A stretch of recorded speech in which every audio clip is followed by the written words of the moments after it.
মনিটরিংকালে যারা বিভিন্ন দোকান পরিদর্শন করেছি এবং সেখানে ব্যবসায়ীদেরকে প্রয়োজনীয় নির্দেশনা দেওয়া হয়েছে যাতে তারা দোকানে দৃশ্যমান স্থানে মূল্য তালিকাটা সঠিকভাবে প্রদর্শন করে এবং তারা যেখান থেকে পণ্য কিনে আনছে সেটার জন্য অবশ্যই ক্রয় রসিদটা তারা সংরক্ষণ করে এবং তার সাথে যৌক্তিক মূল্য নির্ধারণ করে মূল্য তালিকায় যাতে তারা সেটা প্রদর্শন করে। তো আমরা দেখেছি এই বাজারে বেশ কিছু দোকানে মূল্য তালিকা ছিল, অনেক দোকানে ছিল না।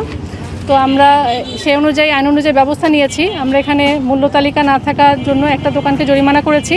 পাশাপাশি আমরা ইফতারের যে বাজার সেটাও দেখেছি, সেখানে কিছু অনিয়ম পেয়েছি। তারা জিলাপিতে নিষিদ্ধ হাইড্রোজ ব্যবহার করছিল এবং ইফতারের যে পণ্য সামগ্রী ওখানে মূল্য তালিকাও তারা প্রদর্শন করে না। তো সেই অপরাধটা আমলে নিয়ে আমরা তাকে একটা প্রতিষ্ঠানকে 5,000 টাকা জরিমানা আরোপ করেছি এবং সব ব্যবসা প্রতিষ্ঠানকে সার্বিকভাবে নির্দেশনা দেওয়া হয়েছে যাতে তারা মূল্য তালিকাটা সঠিকভাবে প্রদর্শন করে। আমাদের প্রতিদিনই রমজানে একদিনও বাদ যাচ্ছে না, আমাদের 30 দিনই অভিযান চলবে এবং প্রতিদিনই আমাদের 13টা টিম বের হচ্ছে ঢাকা মহানগরীর বিভিন্ন বাজারে।